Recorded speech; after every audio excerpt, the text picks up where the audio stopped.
Pada video kali ini, saya akan mengupas tentang buku yang kami tulis berjudul The Secret of Wealth Management. Kami membagi wealth management menjadi 4 wealth yang lain, yaitu wealth creation, wealth allocation, wealth protection, dan wealth distribution. Apa yang dimaksud dengan keempat wealth tersebut? Yang pertama adalah wealth creation, yaitu tahapan di mana kita meng-create atau menciptakan penghasilan atau income. Ada 3 cara untuk menghasilkan wealth creation. Yang pertama adalah gaji untuk karyawan dan profesional. Yang kedua adalah hasil usaha untuk pengusaha. Dan yang ketiga adalah hasil investasi untuk investor. Setiap dari kita bisa memperoleh penghasilan dari ketiga cara ini. Saat saya lulus kuliah, saya sempat bekerja menjadi seorang karyawan dan mendapat gaji sebesar 450.000 saat itu, gaji UMR, di perusahaan water treatment plant. Karena ingin mendapatkan penghasilan lebih, saya melakukan bisnis di luar jam kerja yang membuat saya memiliki penghasilan dari hasil usaha. Dan setelah saya bisa menyisihkan uang dari gaji dan hasil usaha, saya melakukan investasi mulai dari deposito, kemudian saham, kemudian properti untuk bisa mendapatkan penghasilan dari hasil investasi. Jadi saya bisa mendapatkan 3 penghasilan dari gaji, hasil usaha, dan hasil investasi. Sehingga kalau saya bisa, maka Anda pun juga bisa melakukan hal itu. Dari uang yang saya peroleh dari wealth creation, saya mulai menata keuangan untuk membangun kemakmuran dengan cara melakukan wealth allocation. Walaupun awalnya dimulai dengan jumlah yang dananya kecil, karena pendapatan yang saya peroleh dari wealth creation juga masih kecil. Tetapi seiring dengan berjalannya waktu, sesuai dengan peningkatan hasil daripada bisnis saya dan investasi saya, maka dana yang bisa saya alokasikan dari wealth creation menjadi besar. Jadi jangan takut melakukan penataan keuangan, walaupun pada awalnya dana dari wealth creation Anda saat ini masih kecil atau terbatas. Menata uang bukan berarti hidup pelit, tetapi hidup irit untuk menata masa depan. Menata uang bukan berarti tidak memiliki want atau keinginan.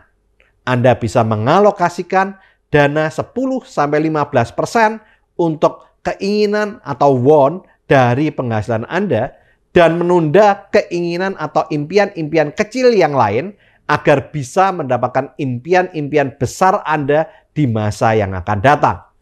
Jika Anda fokus pada impian kecil, maka Anda tidak akan pernah bisa meraih impian-impian besar. Tahapan yang kedua, yaitu wealth allocation, adalah tahapan di mana kita menata keuangan dari hasil yang kita peroleh dari wealth creation dengan membaginya ke dalam 5 pos keuangan.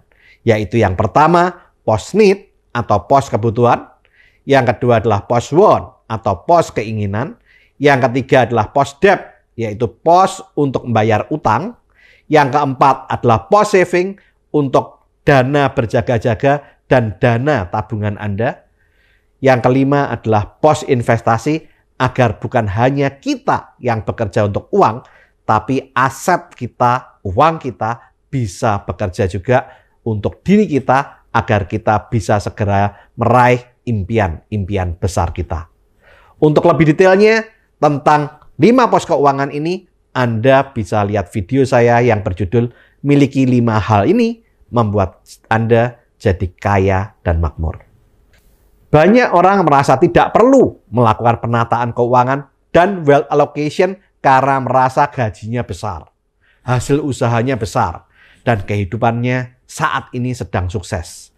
Tetapi banyak contoh orang sukses dari berbagai macam latar belakang seperti artis, penyanyi, pelawak, olahragawan, karyawan, profesional, bahkan banyak pengusaha yang awalnya karirnya atau bisnisnya sukses, tetapi kehidupan finansialnya kemudian menjadi berantakan di kemudian hari karena tidak memiliki penataan keuangan dan wealth allocation yang benar.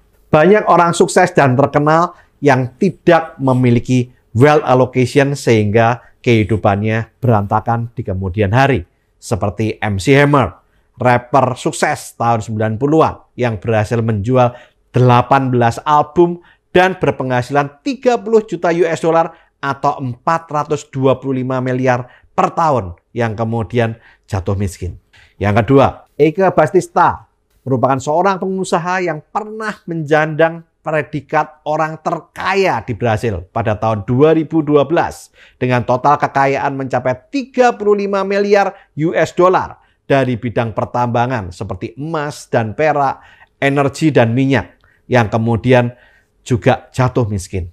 Kemudian Björn Borg, petenis Swedia tahun 1970-an yang menduduki peringkat nomor 1 pemain dunia dan memenangkan 11 turnamen Grand Slam yang berpenghasilan tinggi dan akhirnya juga jatuh miskin. Billy Joel, musisi tahun 70-an yang berhasil menjual album lebih dari 150 juta keping, juga jatuh miskin di kemudian hari. Kadir dan Doyok, legenda pelawak Indonesia, sempat berkeluh kesah di Deddy Corbuzier podcast yang berjudul Nangis Gue. Di balik tawa mereka, ternyata nasib hidup Kadir Doyok yang bercerita tentang pentingnya menata keuangan saat karir kita sedang di puncak. Dan masih banyak lagi orang-orang kaya yang jatuh miskin karena tidak bisa menata uang yang mereka miliki dan mempunyai gaya hidup atau lifestyle yang tinggi pada awalnya. Biaya hidup itu murah, tetapi gaya hidup itu mahal dan tidak terbatas. Yang ketiga adalah wealth protection. Wealth protection adalah tahapan kita melakukan proteksi secara finansial terhadap aset yang kita miliki. Aset terbesar kita adalah diri kita sendiri, apalagi jika kita adalah merupakan pencari nafkah tunggal dalam keluarga kita.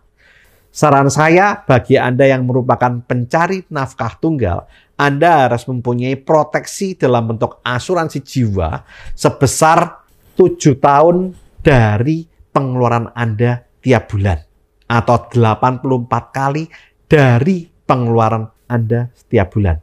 Itu Anda harus punya uang pertanggungan seperti itu agar seandainya sewaktu-waktu Anda dipanggil sama yang maha kuasa, maka keluarga Anda masih tetap bisa hidup selama 7 tahun dan dalam kondisi 7 tahun itu mereka bisa mulai mencari pekerjaan dan merintis bisnis atau mencari pekerjaan agar mereka bisa hidup dan membiayai hidupnya. Di samping diri kita juga harus melakukan proteksi pada orang-orang yang kita cintai, pada keluarga kita, terutama pasangan kita, orang tua kita, dan anak-anak kita. Untuk itu, kita harus melakukan proteksi terhadap diri kita dan orang-orang yang kita cintai, yaitu keluarga kita, dalam bentuk dana berjaga-jaga atau dana darurat jika ada musibah yang menimpa diri kita dan keluarga kita, seperti sakit, kecelakaan, PHK, atau bahkan meninggal. Dalam hal ini, dana tersebut bisa dalam bentuk tabungan, dalam bentuk asuransi kesehatan, ataupun asuransi jiwa. Ingat, musibah tidak bisa dihindari. Tetapi dengan memiliki wealth protection, kita bisa melakukan antisipasi secara finansial, sehingga kita bisa melakukan usaha dan upaya terbaik dengan melakukan pengobatan yang terbaik untuk diri kita dan keluarga kita dari kejadian-kejadian yang tidak kita inginkan saat hal itu terjadi. Dengan adanya wealth protection, kita bisa memberikan pengobatan terbaik tanpa perlu mengganggu dana kebutuhan sehari-hari, dana sekolah anak, dana pensiun, sehingga kita tidak perlu menjual aset investasi kita seperti rumah, mobil, ataupun saham, ataupun yang lain. Di samping diri kita dan keluarga kita juga bisa melakukan proteksi untuk aset investasi dan bisnis kita, seperti asuransi rumah, asuransi mobil, asuransi tempat usaha, seperti pabrik, toko, dan lain-lain, sehingga bisnis dan hasil usaha dan investasi kita dari wealth creation akan terproteksi, sehingga kita bisa hidup makmur, tenang, aman, dan nyaman. Wealth protection ini sangat penting kita miliki karena banyak orang yang tidak memiliki wealth protection, kehidupan finansialnya menjadi berantakan, bahkan banyak yang terpaksa harus menjual aset saat hal yang tidak diinginkan menimpa diri mereka atau keluarga mereka. Dampak yang lebih buruk adalah kita tidak bisa memberi pengobatan terbaik saat diri kita atau keluarga kita mengalami hal yang tidak diinginkan yang mengakibatkan kita kehilangan orang yang kita sayangi. Bahkan cukup banyak orang yang terpaksa mengambil utang gara-gara asetnya semua sudah terjual untuk bisa memberikan pengobatan yang terbaik. Tetapi sayangnya hal itu membuat kehidupan ekonomi dan finansialnya menjadi berantakan di kemudian hari dan dana pensiunnya pun habis hanya gara-gara tidak punya wealth protection. Jadi segera miliki wealth protection yang terutama asuransi kesehatan untuk keluarga Anda. Wealth yang keempat adalah wealth distribution, yaitu tahapan di mana kita melakukan distribusi kemakmuran kepada anak kita atau ahli waris kita, baik berupa pola pikir, pola kerja, bisnis, dan aset yang diperoleh dari hasil wealth creation dan wealth allocation. Bagi orang tua yang memiliki anak beranjak dewasa, harus mulai memikirkan dan melakukan komunikasi dengan anaknya dan mengajarkan tentang positive mindset atau pola pikir positif, kemudian etos kerja, cara menata uang, cara membangun bisnis, bagaimana memanajemen bisnis, serta bagaimana melakukan investasi dan memiliki aset. Hal ini akan bisa menjadi legacy buat Anda untuk anak-anak Anda. Di samping itu, orang tua juga harus terbuka dengan pasangan dan anak tentang aset yang dimiliki. Akan lebih bagus kalau kita menulis daftar aset yang kita miliki seperti tabungan, deposito, asuransi, saham, aset properti seperti tanah, rumah, ruko, apartemen, dan lain-lain. Mengapa kita harus menulis daftar aset yang kita miliki? Yang pertama, karena banyak tabungan dan deposito di bank yang dananya mengendap karena pemilik sudah meninggal dunia, sementara ahli waris tidak mengetahuinya. Yang kedua, banyak asuransi jiwa yang tidak diklaim karena orang tua tidak bercerita kepada anaknya atau pasangannya kalau punya asuransi jiwa. Sehingga ahli waris tidak tahu dan tidak melakukan klaim asuransi. Yang ketiga, banyak saham yang mengendap di sekuritas tanpa ahli waris tahu aset saham yang dimiliki oleh orang tuanya. Yang keempat, banyak properti seperti tanah, rumah, ruko, apartemen tidak berpenghuni karena ahli waris tidak tahu kalau orang tuanya punya aset properti. Dan masih banyak aset-aset yang lain yang tidak terkelola dengan baik gara-gara orang tua tidak bercerita kepada pasangan atau anaknya kalau mempunyai aset tersebut. Dan ironisnya, banyak ahli waris yang tidak tahu kalau orang tuanya punya aset tersebut, kehidupan finansialnya berantakan. Seandainya mereka diberitahu, maka kondisi finansialnya akan jauh lebih baik. Di samping daftar aset, kita juga harus mempersiapkan distribusi kemakmuran dengan membuat surat waris atau testamen agar kita bisa mewariskan aset kita kepada orang yang kita cintai sesuai dengan apa yang kita inginkan. Distribusi kemakmuran akan meminimalisasi perpecahan keluarga akibat dari sengketa waris karena perebutan harta warisan saat kita meninggal dunia. Harta itu seperti pisau bermata dua. Tidak punya harta akan membuat hidup kita menderita. Tetapi punya harta juga bisa menimbulkan derita saat terjadi sengketa keluarga karena perebutan harta. Maka dari itu, milikilah wealth distribution agar harta Anda bisa menjadi anugerah terindah buat keluarga Anda, bukan menjadi musibah saat terjadi sengketa keluarga karena perebutan harta. Oke, lakukan terus saving, investing, protecting agar hidup Anda makin sip.